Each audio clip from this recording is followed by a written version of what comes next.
Alábenos, don David. Bueno, hay mucho de qué hablar hoy, pero creo que es importantísimo que empecemos con las definiciones, precisamente. Ayer la oposición conformada, a pesar de que Movimiento Ciudadano se ha negado a ir junto con el PRIAN-RD en las elecciones del próximo año y en las del 2024, son la oposición. Están conformados como oposición, son el MAC-PRIAN-RD, dan conferencias de prensa juntos. Todos ellos, los representantes del Partido Revolucionario Institucional, del Partido Acción Nacional, del Partido de la Revolución Democrática y de esta empresa llamada Movimiento Ciudadano. Dan conferencias de prensa juntos. Y ahora, ante el plan B al espacio exterior, bueno, el plan B a la reforma electoral, le pidieron a un personaje que ellos obviamente, por razones claras de sentido común, ven como uno de ellos que se defina. Ayer, esos 4 partidos le preguntaron a Ricardo Monreal, supuesto coordinador de Morena en el Senado, le preguntaron, ¿vas a querer o no vas a querer, Monreal? Le exigieron que se defina y que vote en contra precisamente del plan B ahí en el Senado. ¿Por qué es importante esto? Porque fíjese, Monreal una y otra vez ha establecido que se quedará en Morena, que él va a buscar la presidencia pero con Morena, ha establecido que él es todavía parte del movimiento del presidente López Obrador, pero al mismo tiempo ha manejado la idea de que podría irse a la oposición. Cuando planteó la idea de que podía irse a la oposición para buscar una candidatura, el mismo Santiago Krill, con el que supuestamente iba a hacer una gira de la reconciliación, le dijo, a ver, chamaquito, ¿qué pasó? Hay muchos que queremos aquí ser presidentes de la República, así que no me vengas con cosas, chavo. El hecho de que te pases a la oposición no significa que tú vas a ser el candidato, ¿eh? Y se la pensó mejor a principios de esta semana, el domingo, dio declaraciones en las que, el lunes dio declaraciones de que pues él se iba a quedar en Morena, que ya se había decidido y etcétera. Pero lo hemos planteado aquí una y otra vez, es un legislador, un operador político que pues tiene serias vinculaciones con la oposición, ha votado muy a favor de la oposición, sus posturas son muy del estilo de la oposición. Deje usted de los partidos como están conformados, se supone que Morena representa a la izquierda en México, ¿no? Al progresismo, al progreso. Monreal una y otra vez ha dado sus pues vestigios de derecha y una y otra vez ha hecho una serie de pues berrinches para detentar cargos. Ha incluso pues buscado, hacer que rechinemos los dientes con mensajes muy absurdos en sus redes sociales, con canciones, con sketches de Star Wars, una serie de tonterías que verdaderamente harían a cualquiera rechinar los dientes. Y pues ahora, esta obviedad que ha visto el pueblo de México durante tanto tiempo, que denunciaron cientos de miles de personas en la marcha que encabezó el presidente López Obrador, esa obviedad la plantean precisamente los senadores de oposición. Ayer, en una conferencia de prensa, le digo, Movimiento Ciudadano, PRI, PAN, PRD, le exigen a Monreal que se defina, que se vaya con ellos y que vote en contra del plan. Esto fue, por ejemplo, lo que le exigió Miguel Ángel Osorio Chong. Es un momento crítico para el país. Y diría yo, y esto a título personal, momento de definiciones personales y también de definiciones que tienen que ver para el rumbo del país que queremos. Ricardo Monreal está en este supuesto. Lo he venido escuchando en sus discursos y he venido escuchando planteamientos que en el fondo hablan de un país democrático, de un país de libertades. Y ahora, pues mi llamado, el personal, es que en congruencia, para esta iniciativa, para esta minuta, actúe de la misma manera en que ha venido expresándolo. Más allá de definir si viene con un partido, un grupo parlamentario, creo que lo que tiene que definir él es que lo que ha venido expresando lo va a reflejar en un voto por las libertades, por la democracia del país. Sí, yo de manera personal le hago un llamado a Ricardo Monreal y a los senadores de Morena, que durante muchos años lucharon por un país democrático, que impulsaron reformas electorales y que ahora, como lo ha dicho Yulem, en Cámara de Diputados se pusieron una venda, se pusieron tapones en los oídos y aprobaron algo que afecta a las y a los mexicanos. Que aquí no suceda y que, seguidores o no de Ricardo Monreal, de parte de Morena, voten por las y los mexicanos que los van a estar escuchando, que voten en contra, más allá de una definición personal, política de Ricardo Monreal, que sea congruente en su voto por la democracia del país. Y mire, a ver, ya hemos planteado una y otra vez cómo es que los que históricamente están mal, los que están del lado incorrecto de la historia, son esos traidores a la patria que no quieren que los mexicanos podamos elegir a nuestros consejeros electorales, a nuestros magistrados electorales. Son esos traidores a la patria que se opusieron desde la Cámara de Diputados y ahora lo hacen desde el Senado de la República a disminuir los costos precisamente de ese instituto, uno de los más caros del mundo. Se oponen a reducir el número de diputados y senadores que nos cuestan mucho dinero a todos los mexicanos. Senadores plurinominales y diputados plurinominales que nosotros no elegimos, que eligen ellos, que ponen ahí como este pendejazo llamado Torreblanca, Santiago Torreblanca, ¿no? O como la sobrina de Felipe Calderón y de Margarita Zavala, que en la vida ha sido elegida por voto popular y que simple y sencillamente por su apellido de alto pedorraje llega a este tipo de puestos, ¿no? Mariana Gómez del Campo, otra me parece que Kenia López Rabadán también, no sé si ella sea plurinominal, nunca he investigado esa parte, pero todos estos que llegan por vía plurinominal, ellos no quieren que se vayan, no quieren apelar a situaciones completamente propositivas para evitar el fraude electoral. En el plan B incluso se considera el voto de los mexicanos en el exterior, de los mexicanos que vivimos en otras partes del mundo y que tenemos todo el derecho de participar en los comicios, puesto que, por ejemplo, en el caso de los mexicanos en Estados Unidos, mandamos una seria cantidad de dinero a nuestro país y por supuesto que si estamos construyendo esa casa, podemos determinar si aquí van las escaleras o aquí va la ventana. Esos traidores a la patria siguen con esta idea de que están supuestamente, nos quieren plantear eso en los medios de comunicación corporativos, que nos están defendiendo a nosotros cuando nos están traicionando con tantas determinaciones, con tantas oposiciones a reformas que son en pro del pueblo de México. Dejando eso de lado, lo interesante es cómo exhiben a Ricardo Monreal. ¿Por qué se lo digo? Bueno, el mismo Ricardo Monreal descartó un fast track del plan B en el Senado. Mire cómo son las cosas. O sea, no necesitan desde la oposición exigirle nada a Monreal. No necesitan decirle, ¿vas a querer o no vas a querer? No.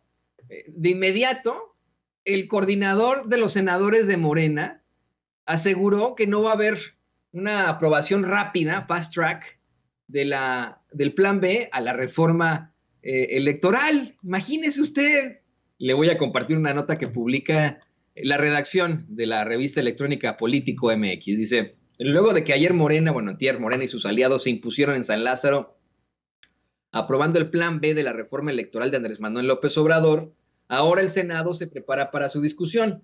Ante esto, el coordinador de los senadores de Morena en la Cámara de Senadores, Ricardo Monreal Ávila, aseguró que la discusión del llamado Plan B de AMLO se realizará sin precipitaciones, por lo que descartó fast track en la aprobación de la reforma a las leyes en materia electoral. El Senado actuará con serenidad y buen juicio, cuidando el procedimiento legal, el procedimiento ordinario. Es muy fuerte la reforma, aseguró en entrevista con Ciro Gómez Leiva.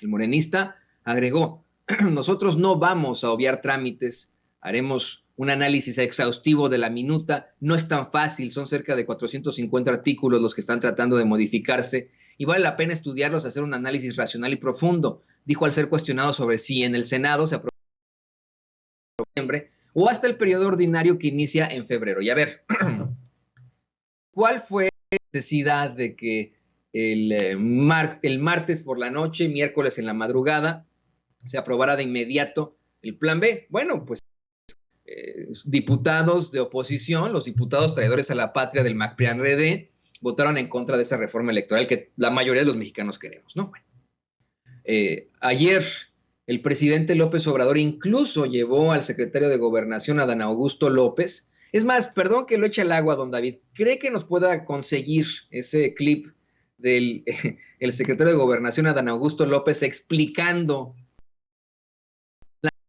en qué consiste esta iniciativa de ley? Porque según Ricardo Monreal hay mucho que analizar, ¿no? Se les va a tomar mucho tiempo analizar este tipo de cosas, pero lo que está planteando el secretario de Gobernación es, en mi opinión, muy sensato, cosas que queremos los mexicanos. Vamos a ver, escuchar lo que dijo ayer Adán Augusto López. Y usted me dice, yo no tengo que decirle nada a usted, usted decida si esto se tiene que decidir, negociar, retrasar, como quiere el senador Ricardo Monreal. Con su permiso, señor presidente, buenos días a todos. Efectivamente, una vez que anoche los integrantes del bloque conservador votaron en contra de la iniciativa de reforma constitucional que se había propuesto, que entre otras cosas contenía que los consejeros electorales fuesen designados de manera directa por el voto popular, lo mismo que los integrantes del Tribunal Electoral de la Federación, contenía una reducción de aproximadamente 15,000 millones de pesos en el gasto tanto del Instituto Electoral como del Tribunal Electoral y en la organización de las elecciones. Contenía la reducción o proponía la reducción de los legisladores, los diputados y senadores plurinominales de 500 a 300 y de 128 a aproximadamente 78, una reducción también en el número de los integrantes de los cabildos. Hoy hay ayuntamientos pequeños que tienen 14, 15, hasta 20 regidores y se reducía proporcionalmente hasta 7, lo que representaba un ahorro también en la operatividad de los municipios. Pues esto fue rechazado anoche. Nosotros habíamos presentado una iniciativa de reforma a las leyes secundarias. Son básicamente 6 las leyes que fueron modificadas. Finalmente, esta iniciativa contó con 261 votos a favor, 216 votos en contra, aunque los legisladores del bloque conservador ya no se quedaron a la votación, abandonaron el recinto y se modifica entonces la Ley General de Instituciones y Procesos Electorales, la Ley General de Partidos Políticos, la Ley General del Sistema de Medios de Impugnación en materia electoral, la Ley Orgánica del Poder Judicial de la Federación, la Ley General de Comunicación Social y la Ley General de Responsabilidades Administrativas. En todas estas modificaciones no hay ninguna inconstitucionalidad porque se respetó estrictamente lo que mandata la Constitución, incluso se fue más allá. Como ahora detallaremos, en el voto de los residentes en el extranjero. Básicamente se trata de una reducción sustancial en el aparato administrativo del Instituto Nacional Electoral. Se le quitan facultades al secretario, a la Secretaría Ejecutiva del Instituto Nacional Electoral, que incluso era quien administraba el gasto del instituto. Ahora se le otorga esa facultad a 5 consejeros designados expresamente por el Pleno y hay una reducción de aproximadamente 3.500 millones de pesos en lo que corresponde a la operatividad del Instituto Nacional Electoral, que se complementa con el gasto de los organismos locales o del Tribunal Electoral del Poder Judicial de la Federación, y habrá finalmente un ahorro una economía de un poco más de 5,000 millones de pesos en este primer año. Se suprime duplicidad de funciones de áreas administrativas del Instituto Nacional Electoral, se reduce de 300 oficinas distritales a 264 y todo esto pues ayuda a hacer más barato, más económica la elección. Por primera vez se reconoce que los migrantes o los residentes o los mexicanos que se encuentran en el extranjero van a poder votar por internet, lo van a poder hacer no nada más con su credencial de elector, sino pueden optar por ejercer su derecho al voto con su pasaporte o con la matrícula consular vigente, lo que facilita finalmente la participación. Ahora se le garantiza todavía mayor secrecía al hacerlo vía internet en una aplicación que estará a disposición días antes de la elección para que ellos puedan ahí emitir su voto. También por primera vez se suprime o se prohíbe que se hagan uso de instrumentos como los monederos electrónicos, como las tarjetas de prepago que servían para coaccionar y para comprar el voto el día de la jornada electoral. También se reconoce constitucionalmente que no pueden ya el Instituto Electoral o el Tribunal Electoral de la Federación imponer penalidades o impedir o negar el registro a candidaturas sin que haya más allá de los requisitos que constitucionalmente están señalados para participar. Esto es, que ya no podrán ellos establecer criterios para anular candidaturas. Se garantiza pues la libre participación de los ciudadanos, se reduce sustancialmente el gasto del Instituto Electoral y se sientan las bases para que en los próximos procesos electorales pueda ya desarrollarse el voto electrónico que tanto se ha demandado y que haya cada día mayor seguridad, que se evita la compra de los votos, sobre todo con la supresión del uso de los monederos electrónicos, de las tarjetas de prepago, de las tarjetas de débito que se le llaman así, que pues en el anonimato permitían que hubiese compra de votos. Básicamente eso es lo que contiene esta iniciativa de reforma constitucional. Pasa ahora la minuta al Senado de la República, donde seguramente será votado en las próximas sesiones. Pues básicamente eso. ¿Alguna duda, Ricardo Monreal? ¿Qué se necesita revisar de todo esto? ¿Por qué no hoy en el Senado se vota esto? ¿Por qué no se imponen los senadores de Morena ante Ricardo Monreal? ¿Por qué tienen al enemigo en casa? ¿Por qué permiten tener al enemigo en casa? No les está permitiendo votar esta determinación como quiere el pueblo de México de manera inmediata. ¿Por qué tienen a Monreal como el coordinador de los senadores de Morena? ¿Cuándo se van a decidir esos senadores de Morena a actuar como se lo estamos exigiendo los ciudadanos y ciudadanas, los mexicanos y mexicanas de a pie? Sé que nos ven muchísimos. Lean los chats, ¿eh? No me escuchen solamente a mí o a Vicente Serrano. Lean los chats. Lean lo que la gente está escribiendo. Revisen lo que la gente dice en las redes sociales. Es más, si no quieren creer en las redes sociales, salgan a la calle. Salgan a la calle y pregúntenle a la gente sobre Ricardo Monreal, sobre el Fast Track, sobre el Plan B. Y ustedes decidan, ¿eh? Pero esto, mire, no solamente es responsabilidad ya de Ricardo Monreal, él está actuando como siempre lo ha hecho. Esto es responsabilidad de esos senadores que se lo están permitiendo, de ese partido que se lo está permitiendo. Y bueno, le pido a don David que nos grabe.